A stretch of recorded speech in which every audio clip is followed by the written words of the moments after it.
अस्सलामुअलैकुम, मैं हूं यासिर पीरजादा। आप देख रहे हैं मेट्रो 7 पाकिस्तान। आइए चलते हैं खबरों की जानिब। मरकजी तंजीम अज़ादारी पाकिस्तान की जानिब से इमाम बारगाह अल मोहसिन में अज़ादारी कन्वेंशन के सरपरस्ती आला मरकजी तंजीम अज़ादारी पाकिस्तान अल्लामा सैयद शहनशाह हुसैन नकवी की उनका कहना था कि इमाम हुसैन अलैहिस्सलाम की अज़ादारी और पाकिस्तान से वफादारी हमारा निस्बत ऐन है और हुसैनियत और पाकिस्तानियत हमारी पहचान और तारीफ है। इस्तेहकाम पाकिस्तान व तहफ़्फ़ुज़ अज़ादारी कॉन्फ्रेंस में शुरकाए कॉन्फ्रेंस आप तमाम अहबाब शख्सियात ख़ास तौर पर मेज़बानी कर रहे थे जनाब एहसन नक़वी साहब, हैदर अब्बास साहब मौजूद हैं आज की इस प्रेस कॉन्फ्रेंस में। और आज के इस पाकिस्तान से मोहब्बत, मुल्क की सलामती और तरक्की के लिए कोशिशें हर साल से ज़्यादा अंजाम देने की ज़रूरत है।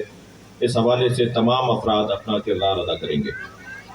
हुकूमत पाकिस्तान बिलखुसूस हुकूमत सिंध और इससे ताल्लुक़ रखने वाले इंतज़ामी इदारों से इस बात की तवक्को रखते हैं कि साल गुज़िश्ता की तरह इमसाल भी इंतज़ामी हवाले से अय्याम अज़ा से कबल शहर की बिगड़ी हुई कन्वेंशन में शिया उलमा कौंसिल पाकिस्तान के मरकजी एडिशनल सेक्रेटरी जनरल अल्लामा नाज़िर अब्बास नकवी, हसनैन मेहदी रिजवी, जाफरी अलायंस के अल्लामा बाकिर ज़ैदी, शिबर रज़न रिजवी, मजलिस से बीबी वहदत मुस्लिमीन के अली हुसैन नकवी, ज़ाकिरीन अमामिया के अल्लामा निसार कलंदरी, अल्लामा माजिद रज़ा आबदी, अल्लामा हसन रज़ा, जाफरिया राब्ता कौंसिल के डॉक्टर अली मोहम्मद बुखारी, ISO के गयूर अब्बास, स्काउट से साजिद अली मेहदी शहजाद और मिल्लत जाफरिया से ताल्लुक़ रखने वाले दीगर अफराद ने खिताब किए।